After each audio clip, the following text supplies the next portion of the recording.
Dios no castiga. Lo repito, Dios no castiga. Hace poco dediqué un punto de vista a este tema y por otro lado, este es un tema que ya he abordado en otras ocasiones.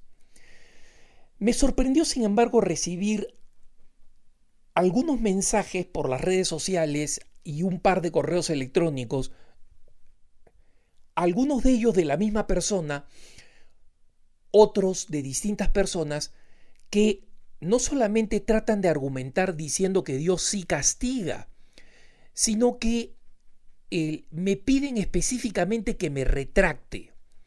Bueno, a estos amigos que me piden que me retracte los voy a decepcionar, primero porque no tengo ninguna razón para retractarme y en segundo lugar porque estas personas que dicen que Dios castiga están absolutamente equivocadas, no conocen la doctrina cristiana y por otro lado citan un par de textos completamente fuera de contexto. Y a estos queridos hermanos que con muy buena intención me piden de retractarme para enseñar lo que ellos creen que es la doctrina cristiana, les tengo que pedir que se informen más y que no busquen dos textos perdidos por ahí, tomados de un blog que en general es un blog confiable, que pero sobre este tema está completamente equivocado porque ignora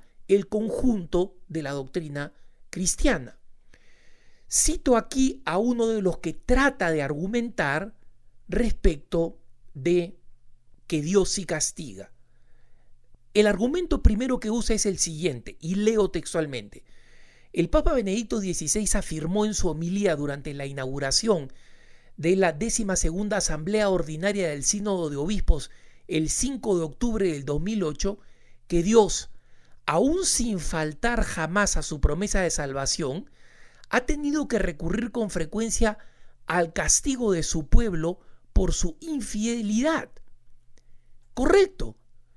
Pero en este texto, sacado completamente de contexto, el Papa Benedicto XVI se estaba refiriendo al Antiguo Testamento, donde Dios se revela como un Dios castigador.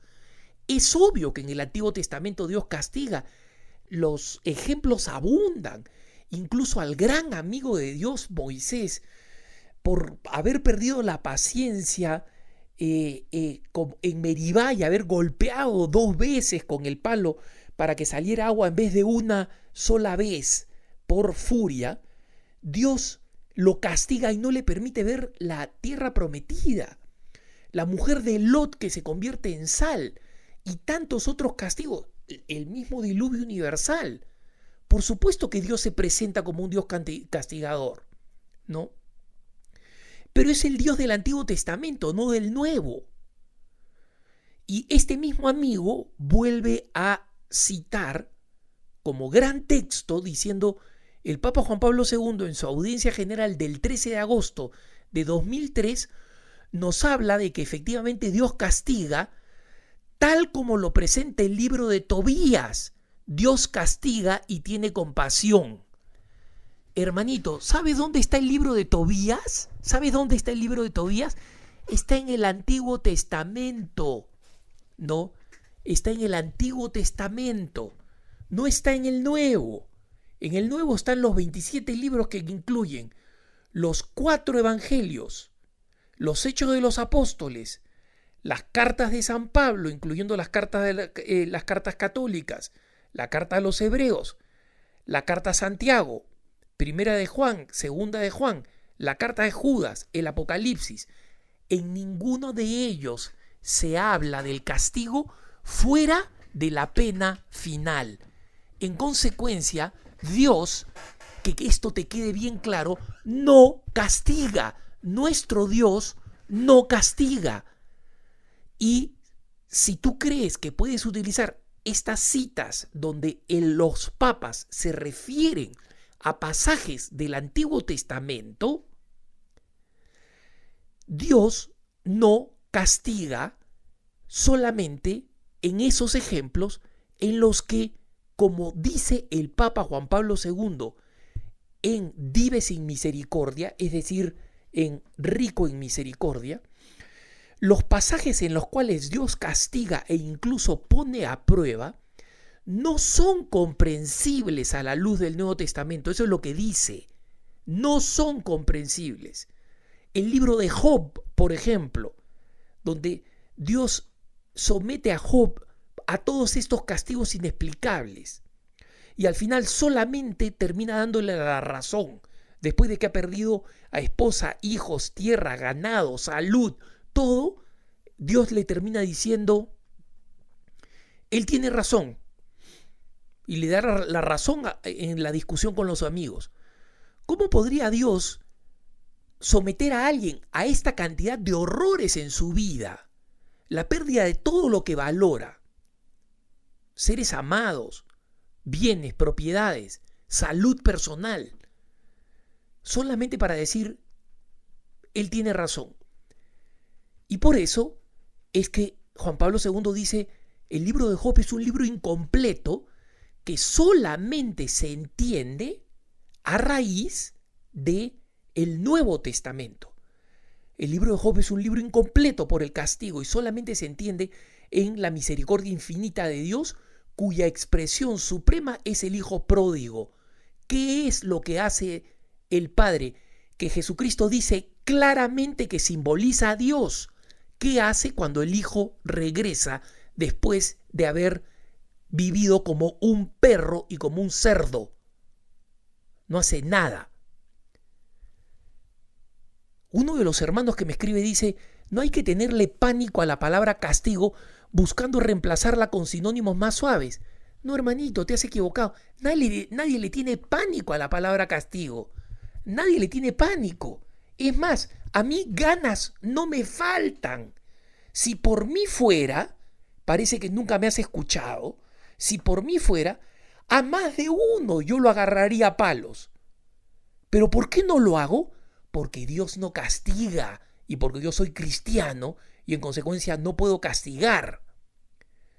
Entonces, este amigo, completamente equivocado sobre este tema, dice, simplemente basta aclarar la finalidad, que es un medio para llamar al recto camino a los pecadores sordos a otras llamadas.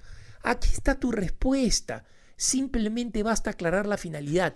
Si la finalidad no es reparar, no es crear una justicia conmutativa, como diría Santo Tomás de Aquino, sino que es una medicina, entonces eso no es castigo, es corrección, no es un sinónimo, no es una palabra más suave. Dios no castiga. Si Dios castigara, ¿por qué existen personas que cometen tanto mal y tanto daño? ¿Por qué existen tantos corruptos a los que Dios no les hace nada y mueren tranquilos en su cama? ¿Por qué? ¿Dios castiga entonces solamente a los buenos? ¿A los que se pueden corregir? Si es que esto es así, Dios no castiga, corrige.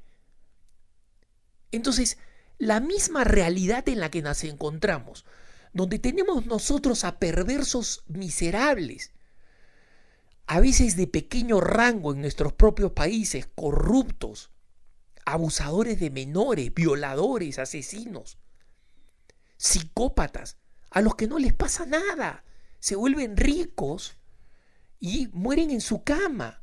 ¿Dónde está el castigo? El castigo va a ser solamente el juicio. Entonces, no se equivoquen, hermanos. El Dios del Antiguo Testamento era un Dios incompleto en su revelación. ¿Y por qué era incompleto en su revelación? Porque el hombre en su pecado no era capaz de entender a Dios. Es más, cuando llega la plenitud de los tiempos, es decir, cuando Dios cree que el hombre está en capacidad de poder entender la verdadera naturaleza de Dios, que es pura misericordia, junto con la justicia, pero justicia que se va a revelar el día del juicio. Si Dios justamente no esperó sino hasta la llegada de Jesucristo para manifestarse, y aún así a Jesucristo el misericordioso lo mataron, imagínense la incapacidad que tenía el hombre del Antiguo Testamento para entender que un Dios era pura misericordia. Entonces, que les quede claro, hermanos, Dios no castiga. Eso es la enseñanza del Papa Juan Pablo II, es la enseñanza del Papa Benedicto XVI. Lean Espesalvi, el que cree que puede citar a Benedicto XVI, lean el último capítulo sobre el purgatorio y qué es lo que dice sobre la misericordia de Dios, entérense bien y comprendan una vez más por qué la doctrina católica es que Dios no castiga, y quien les habla no tiene ningún temor en utilizar el término castigar, porque si por mí fuera, y si fuera por la experiencia que yo he tenido en mi propia familia, tengan la certeza que no tengo ningún escrúpulo, ningún temor, ninguna vergüenza a aplicar el castigo. Y la única razón por la que no lo hago es porque Dios no quiere, porque Dios es rico en misericordia y me quiere a mí misericordioso. Entonces, por favor, antes de afirmar algo tan necio y tan poco informado como decir que Dios castiga, utilizando pasajes de los pontífices en los que se refieren al Antiguo Testamento, tengan la caridad y la sensatez de leer dos documentitos de Juan Pablo II, Divi sin misericordia y Reconciliatio e Penitencia, y uno nada más del Papa Benedicto XVI, la encíclica Espesalvi. Y entonces hablemos. Dios no castiga, y que tengas un buen día por eso.